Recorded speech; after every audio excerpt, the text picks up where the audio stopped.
I followed my wife to that hotel ready to catch her cheating, but when a stranger looked at me and said my name like he'd been expecting me, I realized I wasn't about to uncover an affair, I was about to uncover a secret she was terrified to tell me. She doesn't rush. She doesn't need to. At 42, she carries herself with a quiet kind of confidence, the kind that doesn't beg for attention but somehow gathers it anyway. When we first met, that steadiness pulled me in. I was 25 and still figuring out who I was. She already knew. Being married to her feels like standing next to something solid. Safe. Certain. That's why the change unsettled me so much. It wasn't one big thing. It was small. Almost polite. She started turning her phone face down on the kitchen counter. Not dramatically, just casually, like it had always been that way. She began taking calls in the hallway instead of the couch beside me. When I'd ask who it was, she'd smile and say, "Just work," then kiss my temple as if that should be enough. And maybe it should have been. At night, I still reached for her out of habit. I'd slide my arm around her waist, feeling the familiar curve of her hip beneath my palm. Her skin was always warm, softer than she gives herself credit for. Usually she'd lean back into me, fitting herself against my chest like she belonged there. Lately, though, she'd gently lift my hand and place it back on the mattress. "I'm just tired," she'd whisper. Not cold. Not distant. Just careful. The first time, I told myself I was imagining it.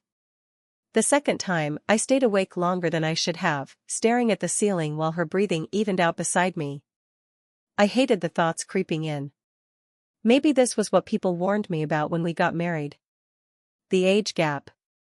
The whispers. The subtle looks from strangers trying to figure us out. I'd always brushed it off. She was the one who chose me. She said she loved how I made her feel alive, spontaneous. Needed. But what if that had an expiration date? A few days ago, I noticed a new perfume on her dresser. Something warmer. Spicier.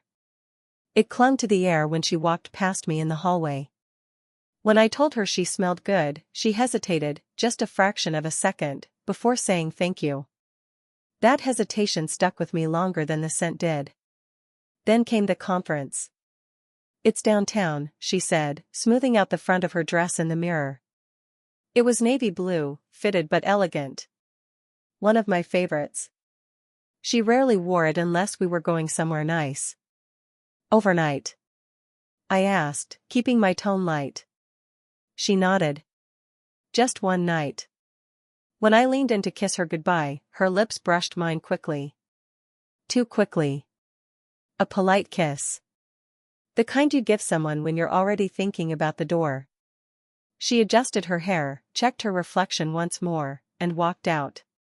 I stood there for a long time after the door clicked shut.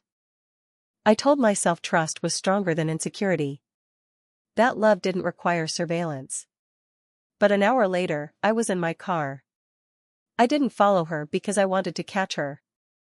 I followed her because I needed to know if I was already losing her. I told myself I would turn around at every red light. Every intersection was a chance to choose trust instead of suspicion. Every time her car slowed ahead of me, my hands tightened on the steering wheel, and I thought, this is it. I'll stop following her. I'll go home. But I didn't. The hotel came into view just as the sun dipped low enough to wash the building in amber light. It wasn't the kind of place you booked for a dull business conference. Tall glass windows reflected the evening sky, and warm golden lights glowed behind them like something intimate was happening inside. Valets in pressed uniforms stood near the entrance. The revolving door turned slowly, rhythmically, swallowing guests into something polished and private. I parked across the street, my pulse drumming in my ears. Her car pulled up to the curb. For a moment, she just sat there. I watched her silhouette through the windshield. She adjusted the rearview mirror, then leaned closer to it. Her fingers smoothed the skin beneath her eyes, then traced along her lips as if checking her lipstick. It was a gesture I'd seen dozens of times before dinners, before anniversaries, Before nights when she wanted to look beautiful for me. My chest hollowed out. She stepped out of the car, and even from where I sat, I could see how effortlessly she drew attention. The navy dress hugged her in a way that was elegant, not loud. Her heels clicked against the pavement, steady and confident. The soft evening air lifted a strand of her hair, and she tucked it behind her ear with that familiar, thoughtful motion. She looked radiant. Not nervous. Not rushed. Radiant. That hurt more than anything. I got out of my car before I could overthink it. The cool air hit my face, but it didn't steady me. I crossed the street slowly, keeping enough distance so she wouldn't notice me in the reflection of the glass doors.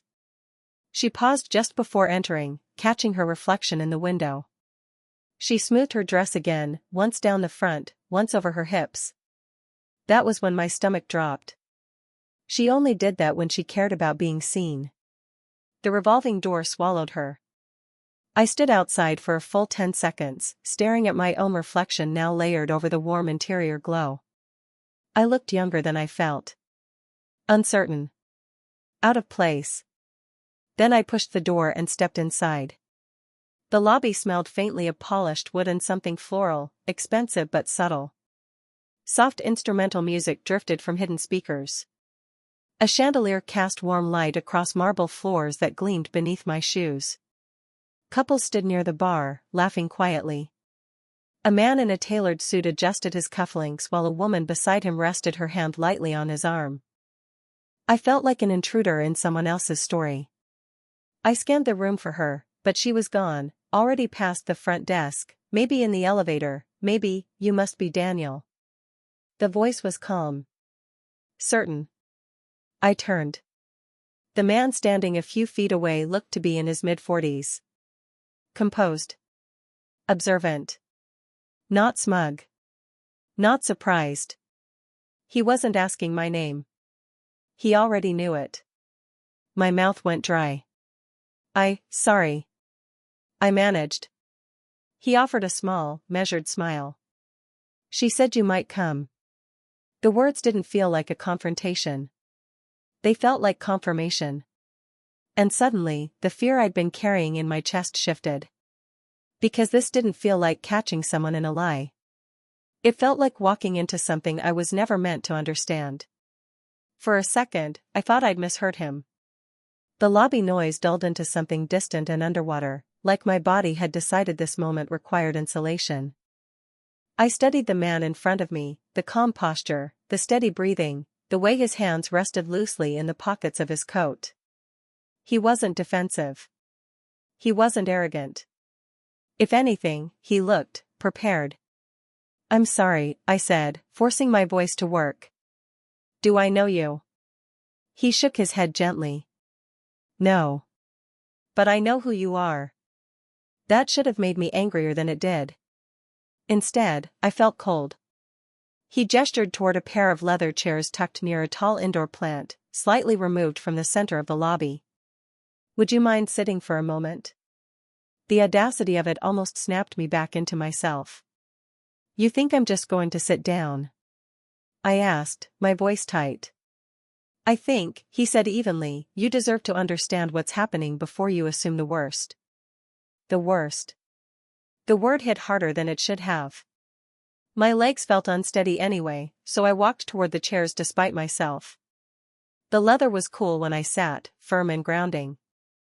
I leaned forward, elbows on my knees, trying to steady the racing in my chest. He sat across from me, leaving just enough distance to avoid feeling confrontational. "She told me you're protective," he said. "That you love her deeply." Something in my chest twisted. "You've been meeting her here," I replied. It wasn't a question. "Yes." "For how long?" "A few weeks." Each word felt like a measured drop of water echoing in a hollow room. "And she told you about me," I said. "She talks about you often." I clenched my jaw. "You're very calm for someone standing in front of a husband who just followed his wife to a hotel." He held my gaze. "I'm calm because I'm not her lover." The statement landed, but my body didn't believe it yet. Then what are you? He paused, not dramatically, just respectfully. I'm a counselor. I blinked. A grief counselor, specifically. The air shifted. I straightened slightly, confusion cutting through the jealousy like a blade through fog. Grief. Who died? No one, he said softly. At least not in the way you're thinking. He folded his hands together, leaning forward just enough to lower his voice. She's grieving time. I stared at him. She's grieving the version of herself she believes you deserve. The words didn't make sense at first. They floated between us, abstract and detached from reality. She feels, he continued carefully, that she's taking something from you. Taking what? Your youth. Your future options. The possibility of things she's afraid she may not be able to give you.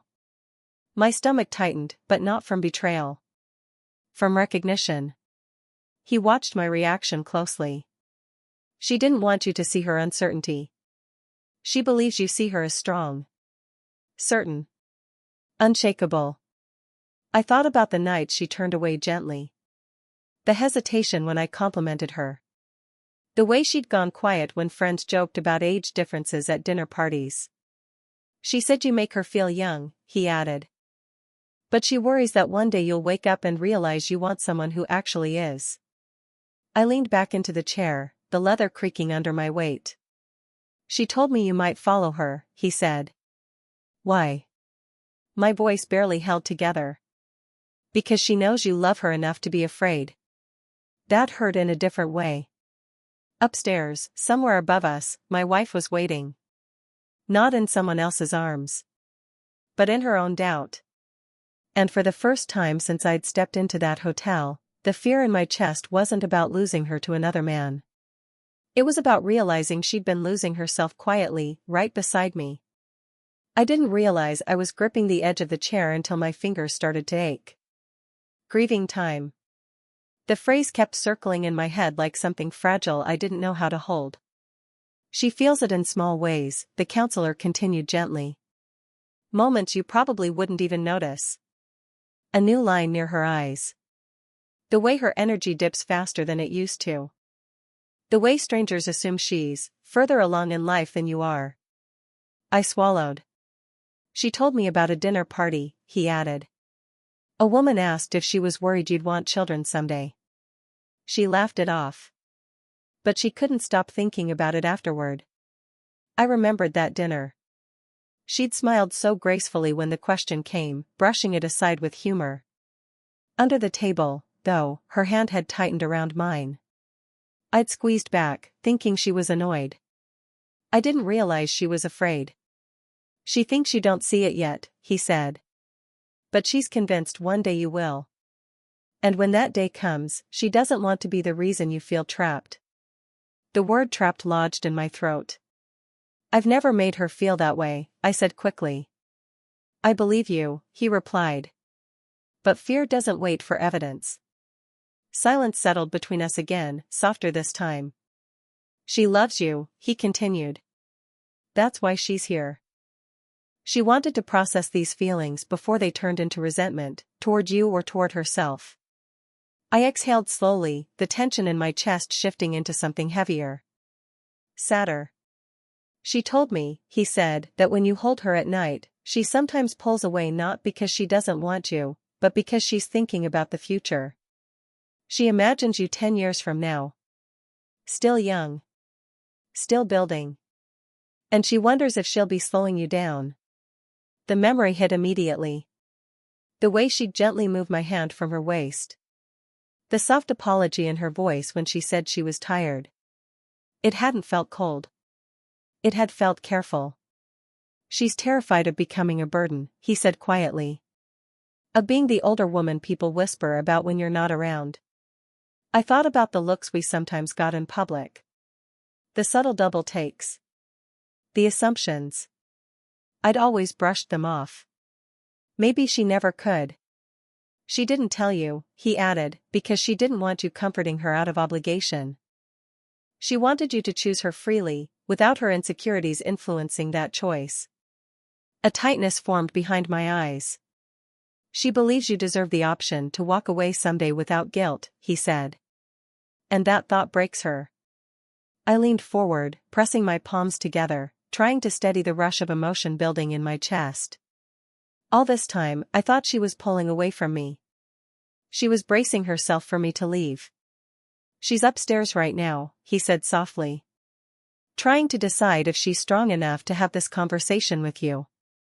The image formed vividly in my mind, her sitting alone on the edge of a hotel bed, hands folded in her lap, rehearsing words that must have felt like surrender. She told me something else, he added. I looked up. She said loving you has been the happiest chapter of her life. And that's exactly why she's afraid to lose it. The chandelier light above us glinted off the marble floor. Somewhere across the lobby, someone laughed softly. The world kept moving. But inside me, something shifted. This wasn't betrayal.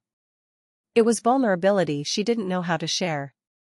And for the first time since I followed her here, the fear inside my chest wasn't sharp. It was protective. Not of myself. Of her. The elevator ride felt longer than it should have. Each floor number lit up slowly, deliberately, like it was giving me time to change my mind. My reflection in the mirrored wall looked pale, uncertain. Younger than I'd ever felt standing next to her. When the doors opened, the hallway was quiet. Plush carpet softened my steps as I walked toward the room number the counselor had given me. My heart thudded against my ribs, not with anger anymore, but with something far more fragile. I stopped outside her door. For a moment, I just stood there, staring at the wood grain, imagining her on the other side. Maybe sitting on the edge of the bed. Maybe pacing. Maybe rehearsing words she wasn't sure she could say out loud. I knocked. There was a pause, a soft shuffle of movement, and then the door opened. She stood there, and the first thing I noticed wasn't guilt. It was fear. Her eyes widened when she saw me, like she'd been bracing for something painful and it had finally arrived. Her lipstick had faded slightly. A faint flush colored her cheeks, and I could see the shine of unshed tears clinging to her lashes. Daniel, she breathed, my name barely more than air. She looked smaller somehow. Not physically, she was still poised, still beautiful in that quiet, self-possessed way, but emotionally. Vulnerable. Exposed. I can explain, she started quickly, her voice trembling in a way I'd almost never heard. I didn't want you to find out like this. I stepped inside and gently closed the door behind me. I know, I said. She froze. You know. I nodded slowly. I spoke to him. Her shoulders tensed, then sagged, as if part of her had expected shouting. Accusations. A scene. Instead, I took a step closer. For a second, she didn't move. She just watched me, searching my face for signs of anger. Betrayal. Disappointment. When she didn't find them, her composure cracked. I didn't want to burden you, she whispered. I didn't want you looking at me differently. I reached up without thinking and cupped her face in my hands. Her skin was warm, softer than I remembered in that moment, slightly damp beneath my thumbs where tears had escaped. She inhaled sharply at the touch, as if she hadn't expected comfort. Look at me, I murmured. Her eyes lifted to mine, glassy and unsure. I followed you because I thought I was losing you, I admitted. Not because I was ready to leave. Her breath hitched. They were small words, but they seemed to unravel something inside her. I'm scared, she confessed, her voice breaking. You're going to wake up one day and realize you want more. More time. More options. Someone who isn't, she swallowed hard. Someone who isn't already counting the years. I rested my forehead against hers. The world narrowed to the space between us, her uneven breathing, the faint scent of her perfume, the way her fingers curled instinctively into the fabric of my shirt as if she needed something solid to hold on to. You think I don't see the years? I said softly. I see them. I see everything we've built in them. A tear slid down her cheek, and I brushed it away with my thumb. She let out a shaky laugh. I was supposed to be the strong one. You are, I replied gently. But you don't have to be strong alone. We moved toward the bed without really deciding to. She sat first, and I sat beside her, close enough that our knees touched. Neither of us pulled away. For a moment, we just stayed like that, foreheads resting together, breathing the same air. No accusations. No defenses. Just the quiet, terrifying relief of finally saying the thing we were both afraid of. And in that stillness, I realized something. This wasn't a confrontation. It was the first honest conversation we'd had about our fear of losing each other. We stayed like that for a while, foreheads pressed together, knees touching, her breath slowly sinking with mine. I could feel the tremble in her hands where they clutched my shirt. Not dramatic. Just small, involuntary shakes she probably didn't even realize were happening. I hate that I feel this way, she whispered. I've always been so certain about everything. About my career. About my choices. And then you came along, and suddenly I had something I was terrified to lose. Her honesty didn't feel like weakness. It felt like trust. I lifted my hand and brushed a strand of hair away from her face, tucking it gently behind her ear. The motion was slow, deliberate, giving her time to pull away if she wanted to. She didn't. Instead, she leaned into my palm. You think I married you because you're younger? I asked quietly. She gave a faint, humorless smile. People assume that. I don't care what people assume. I do, she admitted. Sometimes. The looks. The subtle questions. The way women my age ask if I'm worried you'll trade me in for someone who hasn't lived as much. The pain in her voice wasn't jealousy. It was exhaustion. I slid my hand down to hers, gently prying her fingers from the tight grip they had on my shirt, lacing them with mine instead. Her hands were warm, familiar, the same hands that held mine during late-night movies, that brushed my hair back when I was stressed, that steadied me when I doubted myself. I didn't marry you for youth, I said. I married you because when I panic, you know how to quiet me. Because when I talk about stupid dreams at 2 a.m, you listen like they matter. Because you challenge me. Because you choose me every day. Her eyes filled again, but this time the tears didn't look heavy. They looked relieved. I keep thinking about 10 years from now, she confessed. What if you want children and I can't give you that? What if you resent me for it? I squeezed her hand gently.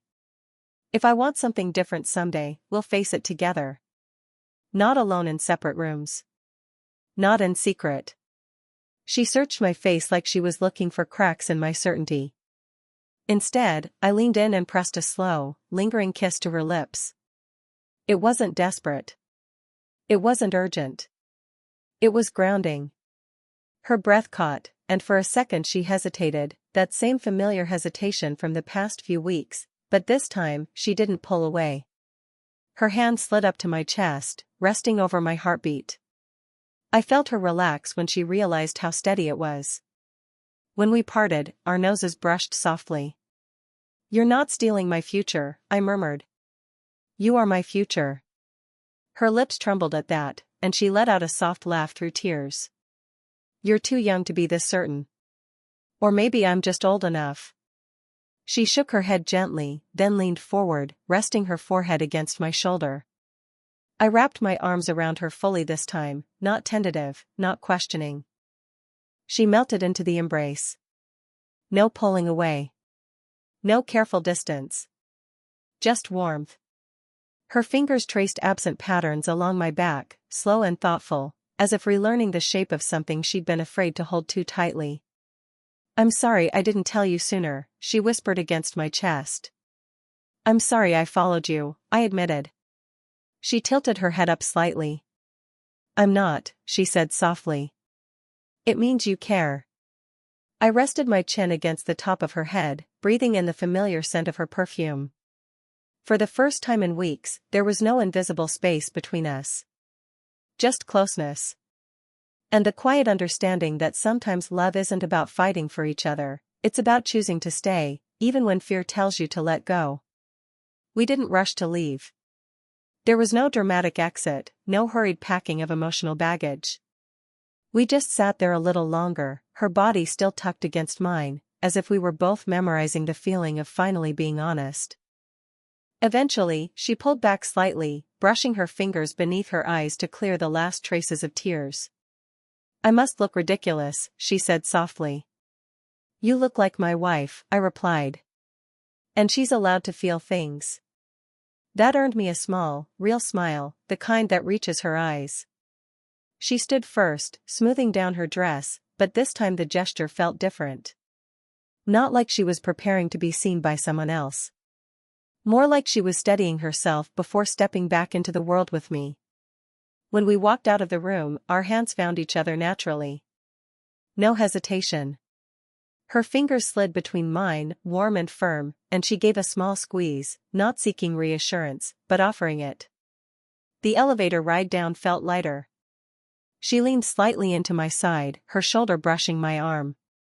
It was subtle, but intentional. I rested my hand at the small of her back, feeling the steady rise and fall of her breathing. When the doors opened to the lobby, the golden light felt softer than before. The counselor was still seated near the far corner. He glanced up as we stepped out. His eyes moved briefly to our joined hands, and he gave a small, respectful nod. She paused for half a second, then nodded back, a silent thank you. I realized then that this place hadn't been a stage for betrayal. It had been a bridge. As we crossed the lobby together, I noticed the way she walked now. Still confident. Still composed. But no longer carrying something heavy alone. Outside, the evening air had cooled. The city hummed quietly around us, traffic in the distance, faint laughter drifting from somewhere down the block. We stood near the curb waiting for the valet to bring her car. She stepped closer and rested her head briefly against my shoulder. It was such a small gesture, but it felt monumental. A few weeks ago, she might have worried about how it looked, the age difference, the assumptions. Tonight, she didn't pull away.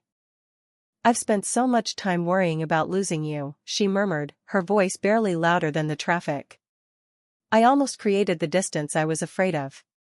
I turned slightly, pressing a gentle kiss to her temple. "You don't have to protect me from imaginary futures." She tilted her face up toward me. "Promise me something." "Anything. If you ever start to feel differently, if you ever want something else, you'll tell me. Not hide it. Not spare me." I brushed my thumb across her knuckles. "I promise."